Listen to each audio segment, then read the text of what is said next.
You know what time it is in Soccer We Trust YouTube family. It's time to talk about the Seattle Sounders winning the Concacaf Champions League, so let's get after it. Yes! What is up, everyone, and welcome to your favorite podcast. Yeah, I said it, in Soccer We Trust, with your three favorite former U.S. men's national team players, and there'll be another one joining us very soon. Special guest Brad Evans is going to be on here. Jordan Morris, Cristian Roldan, current national team players. But yes, I'm Jimmy Conrad alongside Charlie Chuck D. Davies and Hollywood Heath Pierce. Boys, let's get after it. But before we get after it, I just want to say, how excited are you from 1 to 10 that the Sounders won the Concacaf Champions League? Charlie, I'm coming to you first. 10. And yes. Did I not call it? Did Did we say that you wouldn't call it? Yeah. Didn't we all call it? It was a 50-50 shot. I mean, it wasn't like you called this 7 years ago or something like that. You know what I mean? It was a final. I knew at home from the very beginning, before the first leg, and now after the second leg. All right, I will say, Rui Diaz, he doesn't have back-to-back bad games. He just doesn't. Not going to happen. He just doesn't. You did say that. You did say that. I did. Thank you. And then I will say Nico Ladero just continues to get better. He's catching up to his old form. I really do think he was going to be in the MVP conversation by the end of the season. It's a big loss, João Paulo, with a potential ACL. And so, this team has depth. So I do think they're going to adjust, but that's a big loss. Definitely a big loss in the middle of the field. He plays the 6th spot, and we know that's one of the glues of the team. Really keeps everything going, both on both sides of the ball. Heath Pierce, 1 out of 10. How excited? If it's not 10, I think you can just be done with the show today. Yeah, it's a 10. It's one of the few things that we as a league have needed to get over the hump. You know, when the U.S. didn't qualify in 2018, we all sort of had to carry that burden, whether you played with the national team or not. It was just a burden that the whole country had to carry as failure. That's what CONCACAF Champions League has been like for anybody who's represented Major League Soccer, played Major League Soccer, as a fan of Major League Soccer. And we've gotten so close so many times to see the Sounders do it. I think it's just a massive boost for the league in general. That so much so that I almost went and wore just an MLS hat for the day. Just not representing the club, representing MLS, because it's actually it's a great thing. But I'm a 10 on this one. It was fantastic. I was the closest to the scoreline, just so you guys, if you don't remember correctly, I did say 3-1. I perhaps gave Pumas a little bit too much respect, but 3-0, that works for me, and I was the closest to right. So 10 for me and 10 for Seattle Sounders winning this. Yeah, and it's a 10 for me as well, everybody. The first time that an MLS team has got to the CONCACAF Champions League or won the CONCACAF Champions League trophy since it got rebranded from the CONCACAF Champions Cup. There were 2 MLS teams that had done it before, the Galaxy in 2000, DC United in 1998. But neither one of those clubs booked their ticket to the FIFA Club World Cup, which is what is going to happen now. And to talk about this a little bit further, we're going to bring on another one of your favorite former U.S. men's national team players and brand ambassador for the Seattle Sounders. His name is Brad D-Rad Evans! What's up, Brad Evans? Great to see you as always. How are you doing, my friend? I assume you didn't sleep last night. I'm still – can you see the bags? I'm still recovering from last night's shenanigans, pre-game and post-game. I actually got a text from Chad Marshall at 1:30, and we had just had brunch at 10:30. And I was like, hey, I got to do some radio hits. I'll see you in the afternoon. And at 1:30, he was like, I'm gone already. I need a sauna. So he went back to his hotel, got in the sauna, sweated out, and that's the type of day and night it was. And it was just a scene here in Seattle. It seemed like, Brad, that once it happened and they captured this elusive trophy for MLS teams, that nobody wanted to leave. Everybody wanted to stay and enjoy the night. But let's talk about the Sounders team, because it looked like maybe a curse was going to happen again once Nuhu got hurt. Cameroonian international João Pedro got hurt, tore his ACL, and then you're bringing on a 16-year-old from Alaska named Obed Vargas in that spot, very important spot on the field. And you got Kellen Rowe coming in for Nuhu, who's playing out of position, but yet those guys stepped up and did the job. I think that really just personifies what the Sounders team is all about. It's the next man up, and everybody's ready to go, and the quality's there. I think Garth Lagerwey, Schmetzer have done an excellent job of building this team to have success. Yeah, you guys have been on enough teams where sometimes when a couple players go down, you're on the field and you kind of circle up and you're like, okay, we're in for it today. But this team has been built for the past couple of years for this occasion, right? And like you said, it's next man up. But I was with you. In the stands, I was nervous when it was more the pace of the game that I was nervous about, right? Because oftentimes you see Liga MX teams come in here and they control the pace and kind of control the dominance. And that's exactly what they were getting with our own injuries. So we almost shot ourselves in the foot. And that first half was not pretty soccer, right? There were too many stops, injuries and substitutes. And it takes a while for, two guys to get into the rhythm of the game. But that goal right before halftime was absolutely killer. I talked about it on our last show when we were previewing some of the second leg. I going back to my first year in MLS, I came with 5 games left in the season. We had to win 5 straight to go into the playoffs, and we played against the Sounders at home in their first year.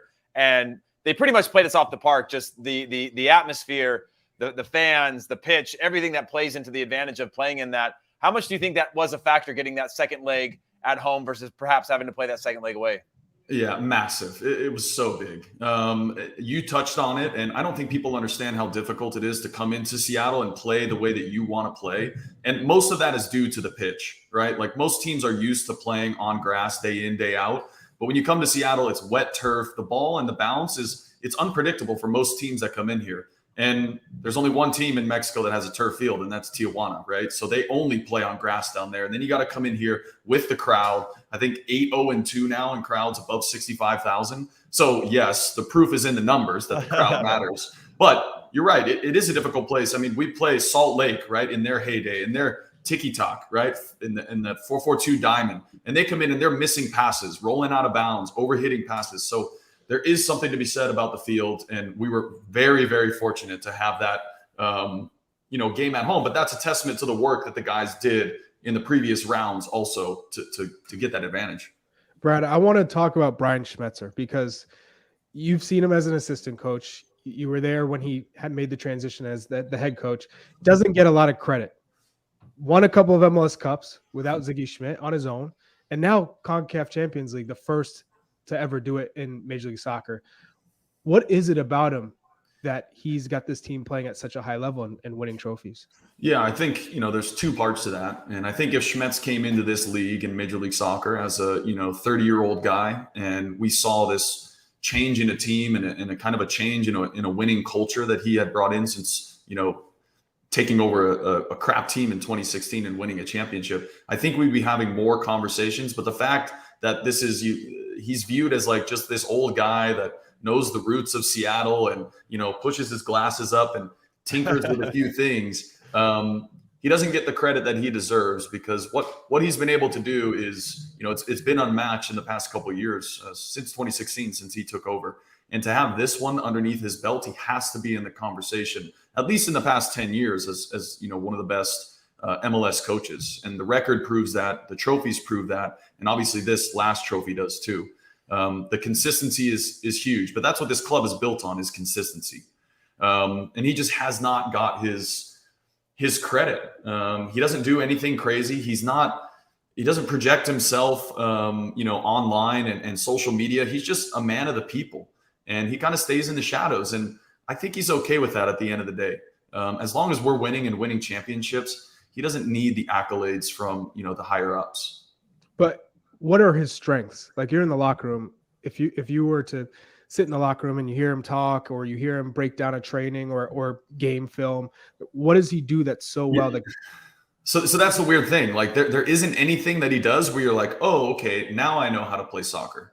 Right. So we were right all along, Brad. He doesn't know what he's doing. He's there as a manager more than a pure tactician. And that's what I think we were lacking before. Is I think Ziggy was too into tactics, and Schmetz is more of that manager. Like when you look at Manchester United, right? Sir Alex wasn't the guy that was, pulling tactics. He was just a manager that was managing guys, and then someone else ran the training sessions. Schmetz does the same thing. Yes, he has an idea, but he really lets his assistant coaches kind of control trainings, and then his overall message is how the club goes. So I think it's a little bit different than, a Bob Bradley. I'd liken it more to a Bruce, right? I only had him for a January camp, right? But his demeanor, right? You guys have had him. He comes in and it's just, okay, we're going to train today, and then you're going to have lunch and dinner off on your own, and we'll see you tomorrow morning, right? It wasn't that like rah sort of attitude, and Schmetz has a little bit of that rah, but it's more this calming presence that just instills confidence in the guys. Let's do one or two things really good, and we think we can win the game.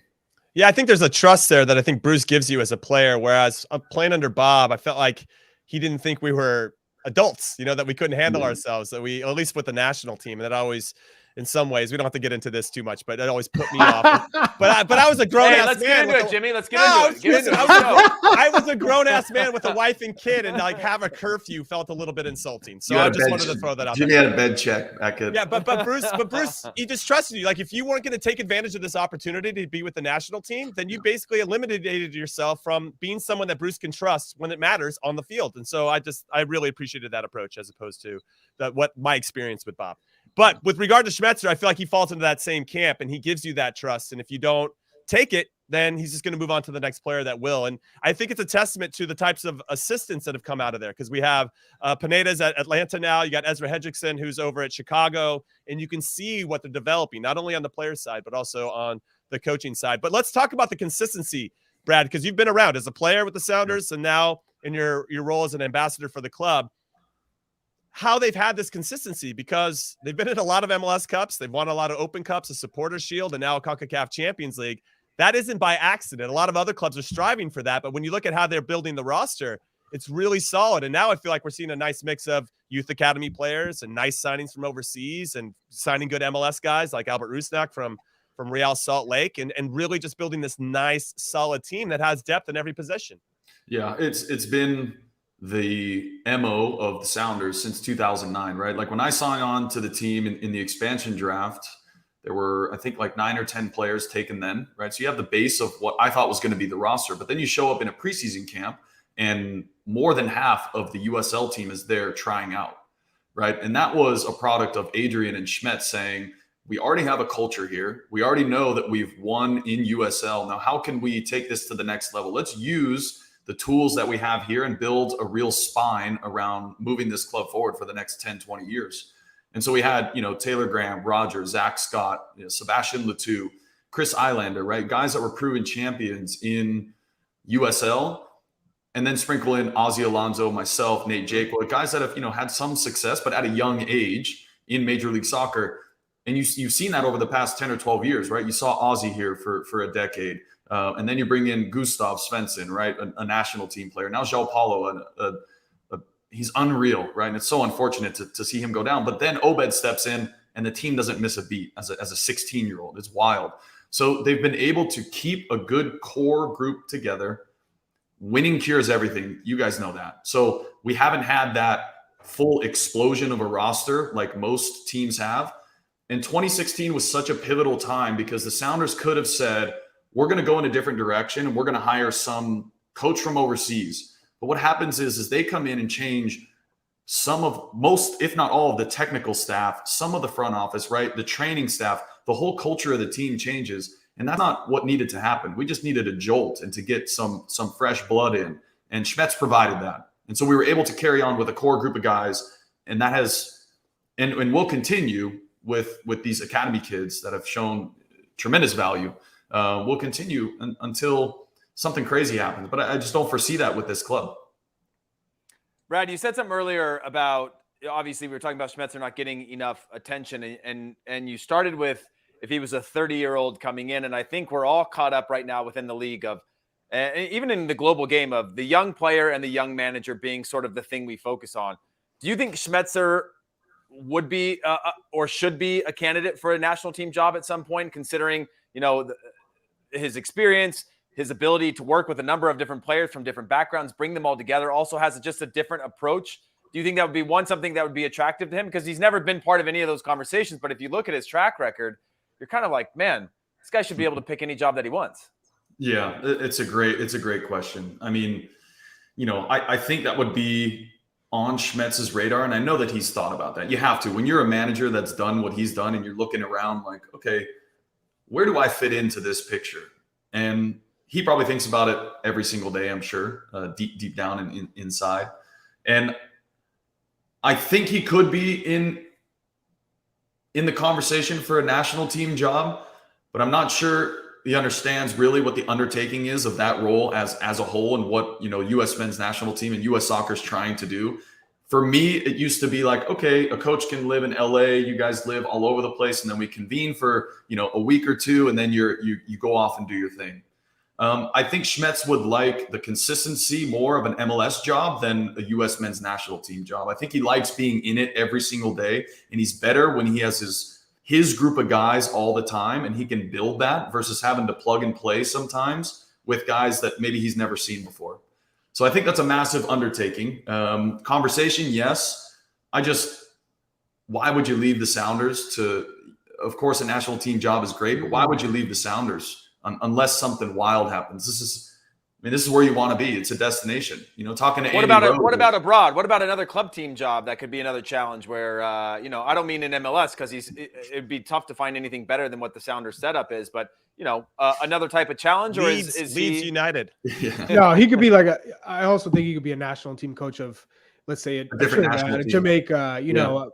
One of the other Concacaf teams. I could see that as well. Yeah, if he wants that challenge, right. Yes, he could do it. I know he can do it. If he brings in his staff and he can build a culture like no one else, he can do it for sure. That whole scene of like, okay, I'm 60 years old or whatever, and now I'm going to move to what Bob did, right? He went to Le Havre, and it's like, man, if you don't win your first couple games, now you got to find a new home, and then a new home, and then that's not on the radar for him, and he's never spoken about it publicly, but I think he's just in the mix in Seattle. He's got his group, and see how far he can take it. The grass isn't always greener. That's right. That's for sure. Right. You talked about Chad Marshall being there.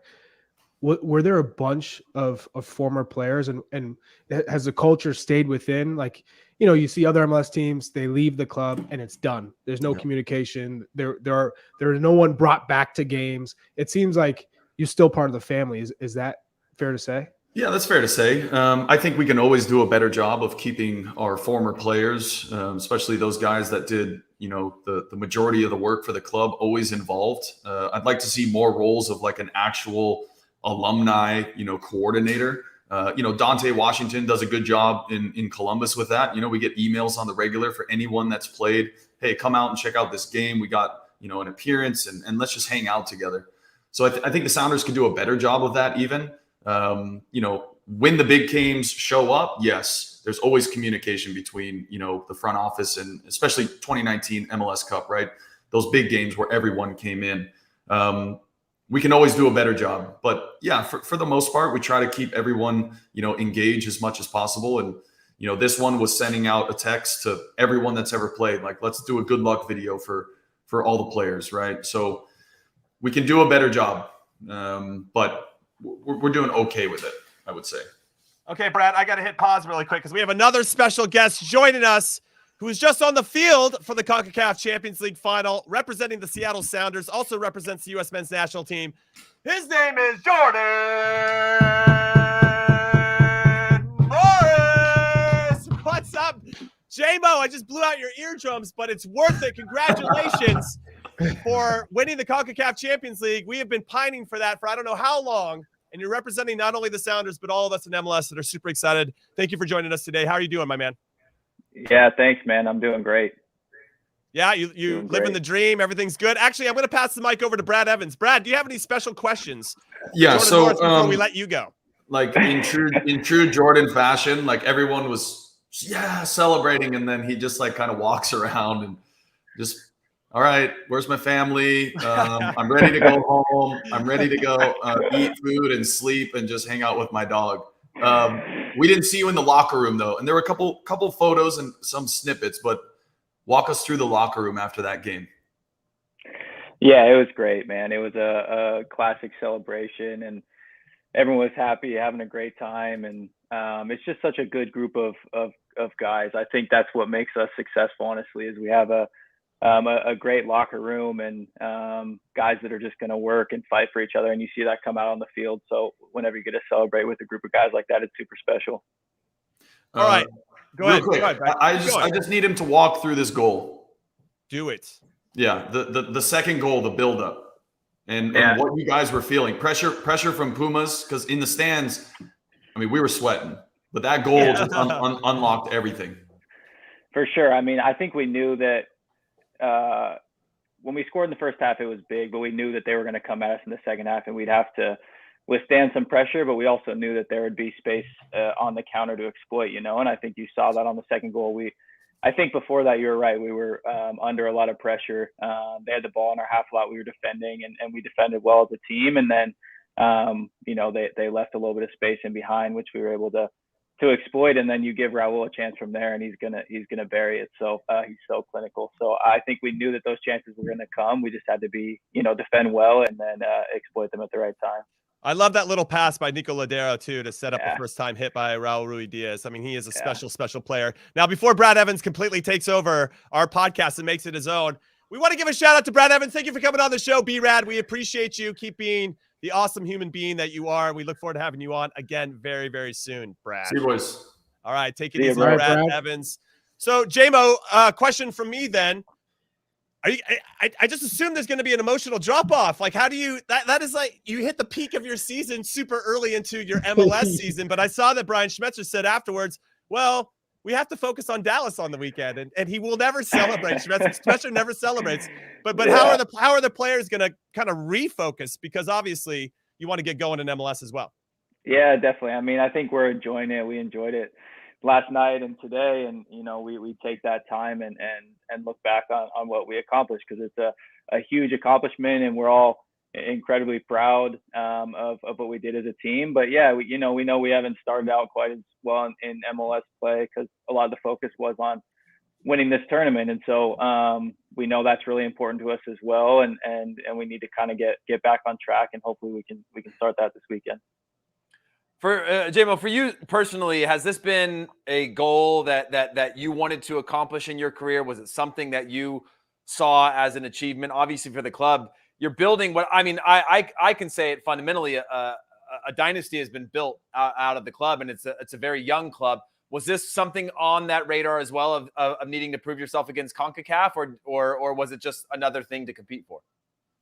No, definitely. I think it was. And this year felt different. We just going into this year, if you look at the quality we have on the team, adding a guy like Albert to an already, to a roster with a bunch of quality already, I think we have it's the deepest team I've ever played for. You see guys that come in and fill in positions, when JP goes down and Nuhu goes down, you have guys, Obed and Kellen, come in and do an amazing job. So it speaks to the depth that we have as a team. But we just have a really talented roster, and I think there was just a different feeling around it this year that we were really confident that we could get the job done. And it's definitely something for the club. We wanted to be that first MLS team to win this tournament, and we're just excited that we did that. I've always been a fan of your game. I call you Jordan Zion Morris. And I think we can relate to each other in a lot of ways with injuries and coming back. Can we talk about just your resilience coming into the league as that young up and coming rising star, college, right to national team, doesn't really happen.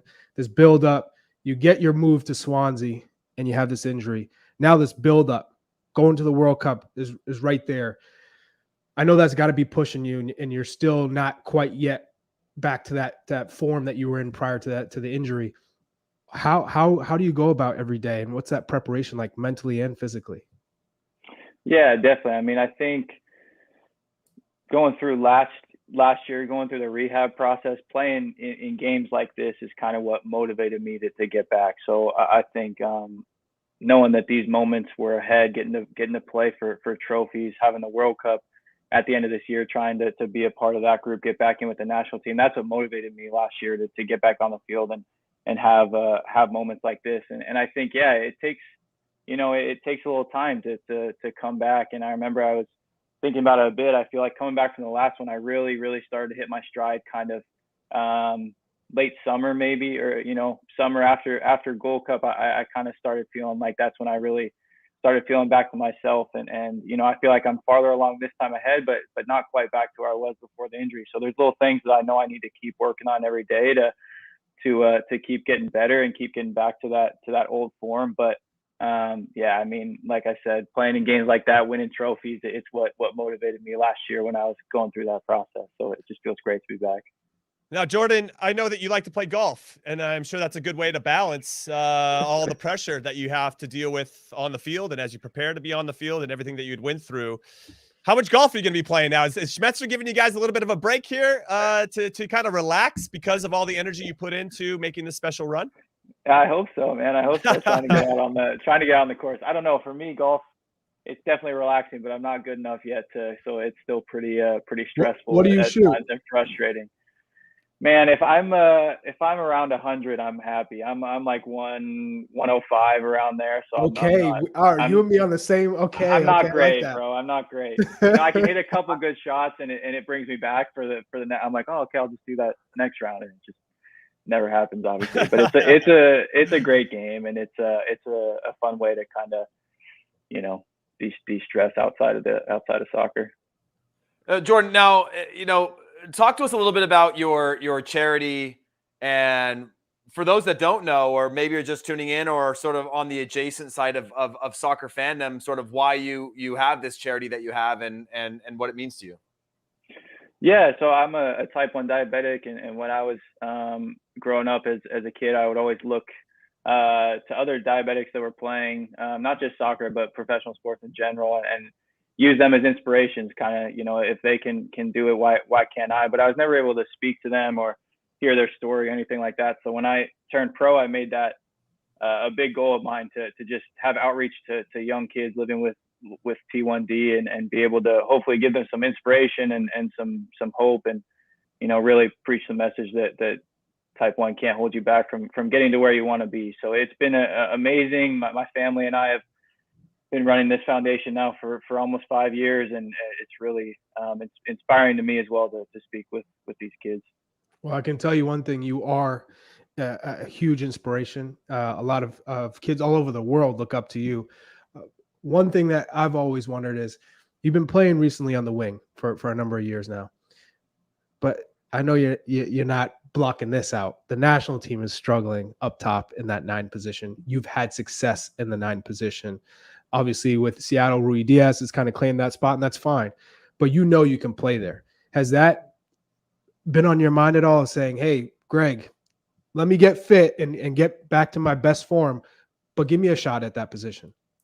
Yeah, to be honest, the coaches have spoke to me a bit with the national team about, going in the last camp, potentially coming into the game and going up front. And when I did sub in, I ended up playing out wide. But I think that potentially is in the cards, and I feel like I can offer a lot up front. That was my natural position, obviously coming out of college and when I started with the national team. So again, whatever Let's go. That's what I like to hear. Let's to go. help the team, man, and whatever I can do to help the team, and I'll play wherever, but I definitely feel comfortable playing as a 9. I think sometimes even with the Sounders in the game, I end up there and making runs and things like that because it is somewhere that I feel comfortable. So yeah, definitely think it's a position that I can play.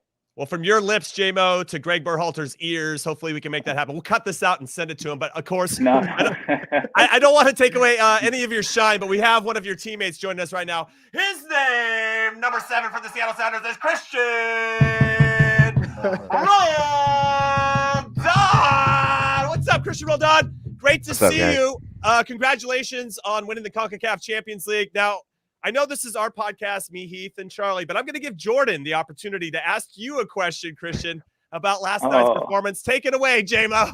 Oh, man, I should have come prepared. What do you got for Cristian? I know you just saw him. You might even be like next to each other, not too far away, but anything special for Cristian? Give us some insight.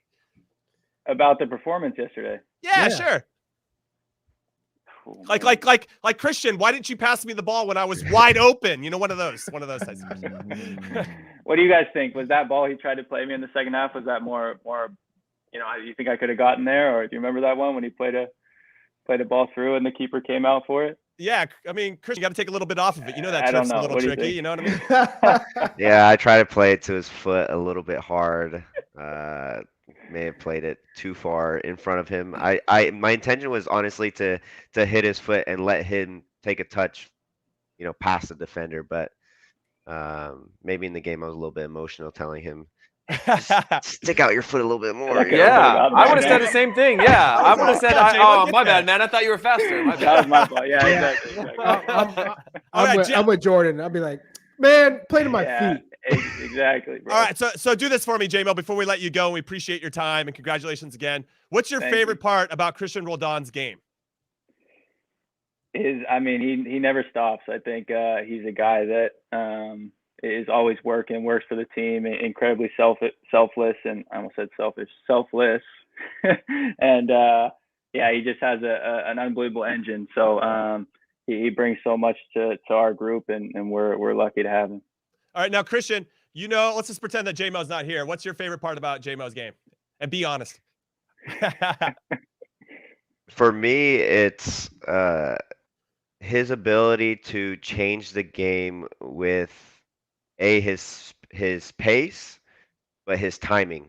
His timing is everything, and we've seen it it's gotten better over the last couple years. His connection with Nico and making runs off the ball, that people don't see it.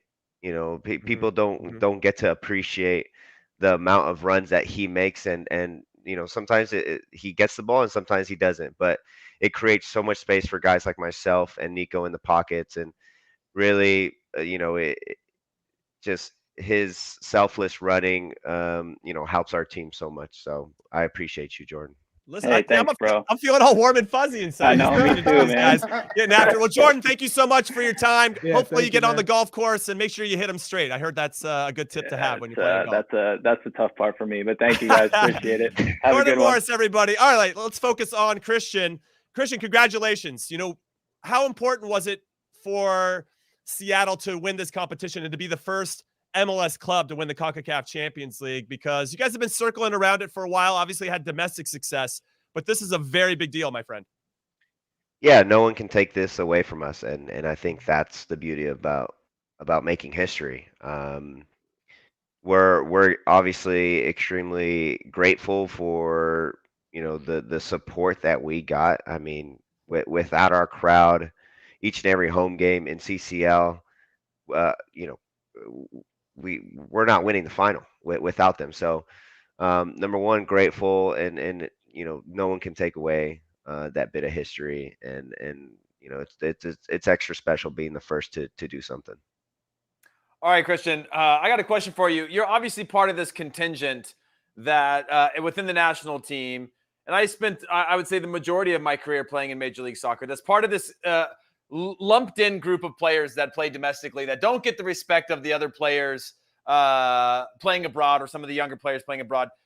Is that a motivator for you with regard to how you play with the club team? You're constant kind of proving that you should be in the national team pool, the performances that you're putting in with the national team. Is that something that you're aware of, having to sort of carry on your shoulders that you're a domestic player when sort of the sexy thing right now is to be a player abroad? It doesn't necessarily motivate me because You're always motivated. yeah, I mean, my role with the national team, yeah, it's sometimes, I wish I could play more and I feel like it can make an impact, but I feel like I'm making an impact. I'm in training, busting my butt, working extremely hard, helping out the starters when I need to, creating a winning environment, a competitive training session, and really helping the team move forward. And that's what motivates me. I want to see the field, and I'm doing everything possible, both with the club and when I'm with the national team, and hopefully, Greg and the rest of the coaching staff, the players, appreciate what I do, and I'll continue to do so if they continue to call me in, man. I'm really happy to be there, but also I'm motivated to help the national team moving forward. You're only 26 years old. It feels like you've been playing for like 10 years, 15 years. How have you grown as a player with the Sounders and with the U.S. men's national team?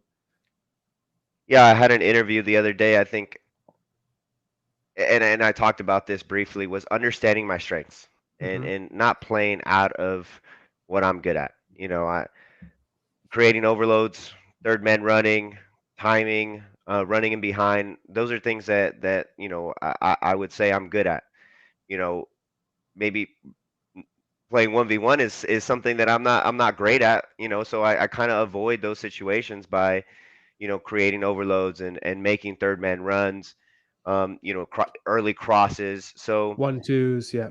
exactly. So just understanding my strengths and reading the game based on what I think I'm decent at, and I think that maturity and the level of commitment I have towards watching film has helped me quite a bit. And I'm happy that we were able to get that win. Just Now- just Yeah, curious. go ahead. Go for it. Where does this win rank for you in turn? You've won MLS Cups. Now this is the first ever to do it. Where on the totem pole is this? The pecking order? Yeah, this is top of the list for me, man. Ooh, okay. This is the let's cherry on go. top, man. This is the cherry on top because number one, like you mentioned, history. Being part of history is special. Number two, my brother wasn't really part of 2019 when we won, so doing it with him, alongside him was really really special. I think for myself and my family. And lastly, we went to Mexico City and we were down 2-0, and to come back like that and get that 2-2 draw and put ourselves in a really good spot to come home and get a result. And the way the game went, winning 3-0, man, it really was the cherry on top of everything. Yeah, I mean, ultimately you scored 5 straight goals, which I think really speaks to the way you guys can adapt to any situation. It really speaks to a lot of the qualities in your team. Now, let's have some fun. You get to go to the FIFA Club World Cup, which is the first time an MLS team will ever participate. Would you rather face Liverpool or Real Madrid, Cristian Roldan? Wow. I mean, the resilience that Real Madrid has right now is crazy. And they're a scary team to go 1-0 up, 2-0 up, it seems like. But honestly, Liverpool for me would be a dream come true because Don't tell me you're a Liverpool supporter. Listen, I want to no. see Cristian Roldan versus Thiago. I want that. Not that I don't want to see him against Modric and Kroos and Casemiro, but I want to see you out there against Fabinho and Thiago. I think that would be sick. No, for me, it's because they're in a great run of form, man. You want to play against the best, the very best, and I think Liverpool right now is so dang good right now. I want to talk a little bit about your relationship with your brother. Obviously, coming out of World Cup qualifying, what was that like competing against him with the family, the dynamic? Was there ever a moment in your young career that you were thinking, where does my sort of, I don't want to say loyalty because it can lie in multiple places, but where do I want my future? How close am I connected to the other? I believe you had 2 other national teams you could have played for, right? With Guatemala and El Salvador. What was that opportunity like? And obviously the cameras are following you after the game, the moment you're talking to your brother and stuff. What was that like? And now having a chance to win this title must be kind of a wild journey to be playing together and to play against each other and all that. So just walk us through sort of that dynamic. Yeah, absolutely, man. Well, first and foremost, I've always thought the world of my brother as a player, and I always believed in him, and I'm glad that the Sounders believed in him because, he's played in very big games, and his career has taken off in 2 years essentially. So it's great to see him continue to play well and adjust and adapt and play a position that he basically inherited out of nowhere. So for me, that I'm so happy for him. Secondly, man, what a treat it is to play alongside him, but play against him, man. I think we were the first ever brothers to play in a World Cup qualifying game together or against each other. Yeah, that's cool. And I think that's really special. Again, we talk about history, so no one will ever take that away from us, Roldans over here. But it was a battle in El Salvador, and the way they embraced me was fantastic. And I'm so happy to be part Salvadorian, part Guatemalan, and obviously from the United States as well. Hey, Cristian, real quick follow-up on that. You mentioned the trajectory of your brother because for the longest time it was Cristian Roldan and he's got this brother, right, that also plays. But it wasn't held in the regard of like Cristian and Alex. Now it's it's a different dynamic, at least in the way that we speak about, not this national team player that has his brother that plays professionally, but like this guy who was leading El Salvador, one of the best players on the team, and his brother Christian. I mean, have you noticed that trajectory shift, or was it ever a developmental thing, or just finally having the opportunity to prove how good he is? Yeah, I think finally having the opportunity to show, it's difficult sometimes to come into a game, maybe when we rotate midweek and you're playing at left mid, and you're on the road and you're defending and you can't really showcase yourself. But when you become a starter and you play games and you continue to gain confidence and momentum each and every week because you're playing 90 minutes, man, you can really see if a player is going to make it or not. And Alex, I think when he was given that chance, he really took it and took it with stride. So I have seen that shift. He's the copy, he's the man. He's eating all the pupusas over there, man. They're treating him like royalty. He's got that swagger when he comes in the locker room now. Yes, sir. So, you're looking at your squad right now. I feel like every time the Sounders step on the field, superior. You will win the game if everyone's playing well. The depth is crazy for an MLS roster. It's almost rare. How do you feel moving forward throughout this year? I know the next game is going to be a little tough coming off of this emotional high, but when you're looking at the season, is this another year that you expect to win MLS Cup, that you expect to be in a final, that, this is a group that can win Supporters Shield? Is the confidence as high as it is as you win a CCL? Absolutely. I mean, I think we have to create high standards, and I think that's why we have been successful, because we create these high standards. We create these goals that are sometimes very difficult to reach. And the reality is, I think, if all goes well, we have a good shot. But we're struggling right now in the league. And that's a reality. So we have to get back into it. But the depth that we have is incredible, and we'll see it throughout the year, even with Open Cup games coming up. I mean, you name it. There's so many games to be played in the next 2 months, and I'm ready to see what our team can do and how we can bounce back within the league. Yeah, I don't think any of us are too worried about what you guys do. You always find a way to get a run and then make it deep into the playoffs and get a spot in the final. Now, Christian, before we let you go, appreciate your time as well. Congratulations again. We gave Jordan an opportunity to tell us how he decompresses. He says he likes to play golf, even though he's not very good at it. I see a little video game setup you got going there. You see the Xbox right there? I see it. Yeah, that's not a little gaming setup. That's a proper setup. It's like Alfonso Davies, Sergio Aguero, Chicharito. He's ready to go. Like, what's your game of choice, and is that what you like to do to decompress? Man, it was Fortnite, but I've had to grow up just a little bit within the last couple of months. Now having a dog and stuff, but now I guess I use this to watch YouTube videos on golf and how I can get better at golf. So I'm right there with Jordan. Nice. Well, Christian, again, thank you so much for your time. Congratulations, continued success with both club and country, and we look forward to having you again on the show very, very soon. Thank you, guys. Appreciate it. Thanks for having me. I'm not buying that YouTube, by the way. That is Cristian Roldan. We're going to take a short break, everybody, but when we return, we're going to get into how important this game just is and was for Major League Soccer moving forward, and obviously as we approach the FIFA Club World Cup. So don't go anywhere. This is your captain. Our mission: to seek out new life, push the boundaries of what is known and what is possible. I'm standing on the surface of a comet.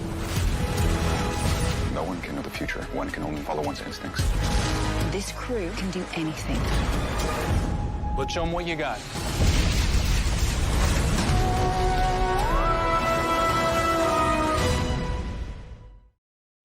Welcome back to In Soccer We Trust. I'm Jimmy Conrad alongside Charlie Davies and Hollywood Heath Pierce. Make sure you hit like and subscribe if you haven't already. We really appreciate your support. If you're listening to us on a podcast platform of your choice, make sure you hit subscribe and leave us a 5-star review if you'd like. We'd really like that. And we want to build this community to be something very special. It's already started that way. We want to continue it heading into the World Cup and beyond. Now I want to talk about the FIFA Club World Cup, though. And Heath, I'm going to come to you first. The fact that an MLS team is actually going to be participating in this is an incredibly big deal for a perception standpoint and for the opportunity to win some casual Euro snobs over whatever fans you want to throw into there. But there's also the risk that we might face an Al Hilal from Saudi Arabia who win trophies there all the time, but we'll probably play a team of that stature first before we get a shot at a Liverpool or Real Madrid. If we lose to one of those teams, it could work against us as well. What are your thoughts on that, Heath? When is it, by the way? It hasn't been decided. Apparently, it's going to be in January, February 2023. Yes, that's the plan. Initially, it's supposed to be for China, but I don't know where it's going to be right now. That got postponed. But I think it's in the UAE. I think Charlie's right. UAE or Qatar in 2023 in January. Yeah, that makes sense. I mean, it's going to be a crazy. The sad part is that this team could be different than what we see now, playing in the Club World Cup. The upside, and this is what I like about Seattle Sounders, is that it might be 2 players different than what we see now, and that's one of the reasons why I like sending the Sounders to be the representative of Major League Soccer or the CONCACAF region, because we're going to have a team that's competitive, a team that has the maturity and experience. You know, when Jordan earlier was listing off all the players that came in, from Gustav Svensson, who played in the World Cup with Sweden, to a number of other big name sort of players. It wasn't always like the biggest. Freddie Montero. It's not always been the hugest players at the hugest times of their careers, but they've been players that could slot in immediately and be contributors across the board. And I think they continue to have this pipeline. And as you mentioned, Jimmy, that depth in the roster of players now starting to come through the academy, like Obed Vargas, to be able to step in and do whatever. I think that they can be competitive. We've seen other teams from other regions. It's not like it's just a cruise control for Chelsea all the way to a final. There are some very, very good games, and you're going to be playing against a number of different confederations that play a very different style of play. And I think at the moment, or even the last 3 years, I would have still picked the Seattle Sounders to be the best team to be able to compete on the global stage. And then, Charlie, there was a question from Mike Victory on our previous show that we didn't get to answer, but we wanted to do it now. Just a shout out that we do see your comments and we're trying to answer as many as we possibly can. He said, if the Sounders win the Concacaf Champions League, this is before the game, and now they have, do you think that their guys, specifically the ones that we had the pleasure of talking to today, Jordan Morris and Cristian Roldan, deserve a spot with the U.S. men's national team for Qatar, that they were part of a successful team? Because there is something to be said for being part of a winning mentality and a winning culture. It's fantastic what Seattle has done for the league, for the sport in this country, but that does not guarantee you a spot with the U.S. men's national team. It's nice, but just because your club is going to a Club World Cup does not mean, oh, now I get to go to the World Cup and represent for the U.S. men's national team. So I think, it's definitely a nice shiny object that goes on your belt, and it makes you more appealing if you're looking at the roster. But at the end of the day, it's who's performing, who's in form, how you doing. I think Cristian Roldan, the reason why he's so valuable for Greg Berhalter is because he can play a number of different positions. You're talking about a utility guy. He knows his strengths. Now, if he's forced to go, in a competition per position, if you're looking at the depth of the midfield, unfortunately, he's not going to play. Right. That's just, there's always those guys that come around and you're stuck behind a star, and it'd be the same for anyone who's playing left wing. You're never going to play over Christian Pulisic. So it's almost like you hope that you don't play left wing. And if for Jordan Morris, you either, if you're left wing or right wing, the depth is crazy. So you want to play in the position where you have the most chance or opportunity to perform, which I think Jordan Morris will play at the 9. So I think with this group for Seattle, the goal is just to get to a final, and you hope that you're not on the European side, and most likely you play the winner of South America, right. And then you hope that you get a chance to play in the final. Either way, it's going to be an incredible experience just to be there. The level of competition, you're playing against Real Madrid or Liverpool, hopefully, or the top South American team, and it counts. It's not a friendly. Typically, we play these teams and it's a friendly, and maybe the star is there, maybe they're not. And I think in most cases, they maybe play 10 or 15 minutes, and it's not really, you're not getting the most out of them. Now you're playing them for a trophy, and they're playing with everything. And I think for the Seattle Sounders, if they can go all the way with MLS Cup, and then, you have the World Cup, some guys will be still in form, ready to go. It won't be the big break, and then you're thinking, oh, these guys are in preseason mode versus everyone else who's mid-season form. Yeah, I'm looking at Monterrey right now and kind of their run, and they ended up playing Al Jazeera first this past iteration when Chelsea won. They beat Palmeiras 2-1 in extra time, if everybody remembers that. Kai Havertz scored. Monterrey beat Al Jazeera 3-1. They end up playing Al Ahly from Egypt, and they lose that one 1-0, and then they're out. And it's disappointing because we've seen Tigres get to a final before.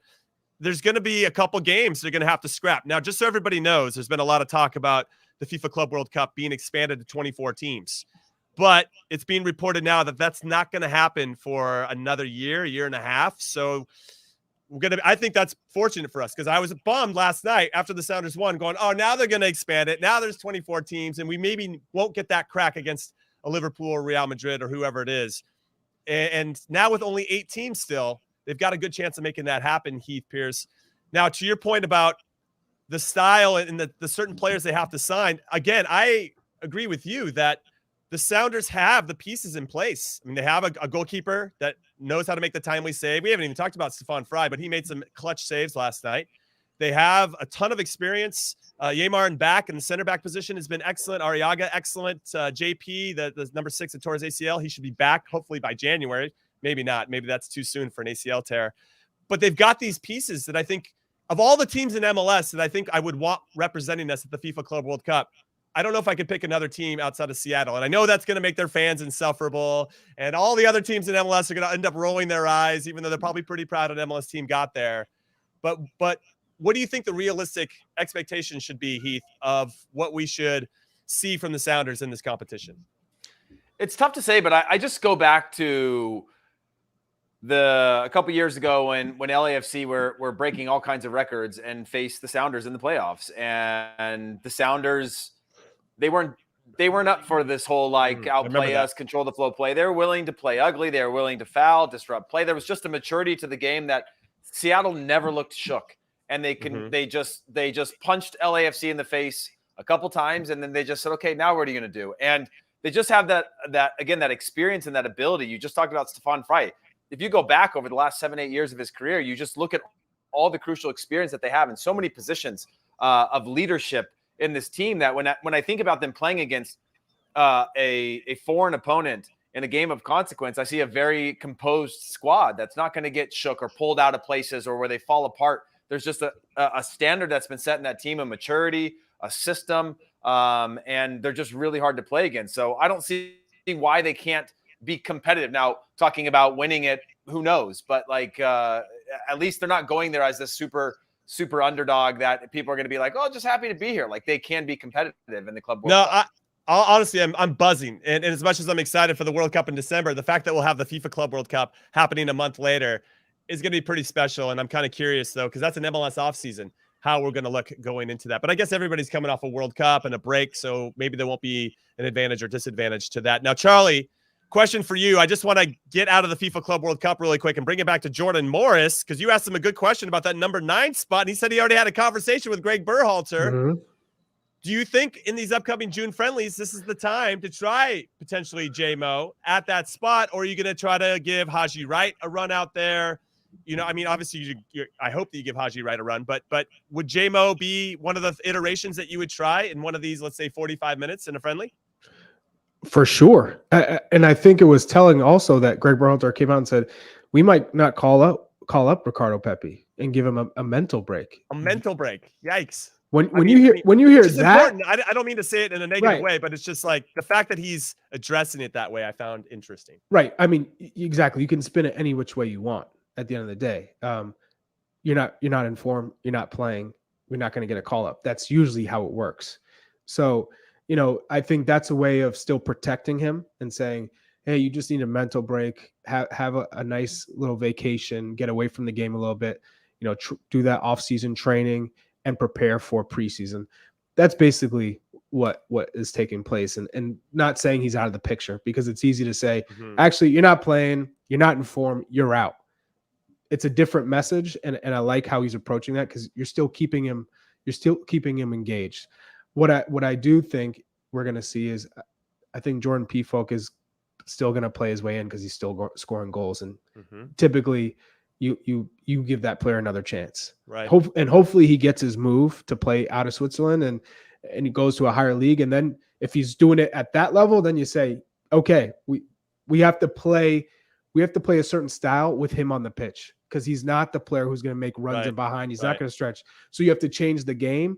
And I think the team hasn't necessarily played to his strengths, which has made him look worse than he is. Right. So this number 9 position, Jordan Morris, I've always thought he could be the guy, because he's got the pace. He's going to stretch back lines. Maybe not the cleanest finisher. And I think that's what's hurt him as the 9, is the finishing isn't as mature as it needs to be on the international level. Not to say it can't get there, and not to say that he can't still impact the game to allow Christian Pulisic or Brandon Aronson or Timothy Weah or Gio Reyna to do what they need to do underneath. Well, now I asked Jimmy, this last. I just want to have a little teaser, because I know we're talking about strikers tomorrow. We are our front three. I'm going to save both your answers for tomorrow. Proper tease. But yeah, a proper tease. But I'm just curious if the problem is the system. If we don't have a striker problem, clearly, because we have strikers scoring goals. And Haji Wright, by the way, has never been capped by the national team, but he's in form right now, so it's a weird timing to have him in. But is the problem the system? But I don't want you to answer now, because I know we're going to be talking about who should be playing. Well, that's what I wanted to say. But yeah, I asked that last question to Charlie as a little taster, a little appetizer of our big entree tomorrow, because we're coming back at you tomorrow, everybody. 10 a.m. Pacific, 1 p.m. Eastern is when it's going to be dropping live on the YouTubes. You can obviously listen to it anytime on your podcast platform of choice. But In Soccer We Trust is done for today. So on behalf of producer Dez and producer Alex and Charlie Davies and Hollywood Heath Pierce, I want to say thank you for listening to In Soccer We Trust. And thank you to our special guests from the Seattle Sounders, Brad Evans, Jordan Morris, and Cristian Roldan. Congratulations again to the Sounders for becoming the first ever team to win the Concacaf Champions League. That is a very big deal. And hopefully we got that across today. We'll see you next time. Later.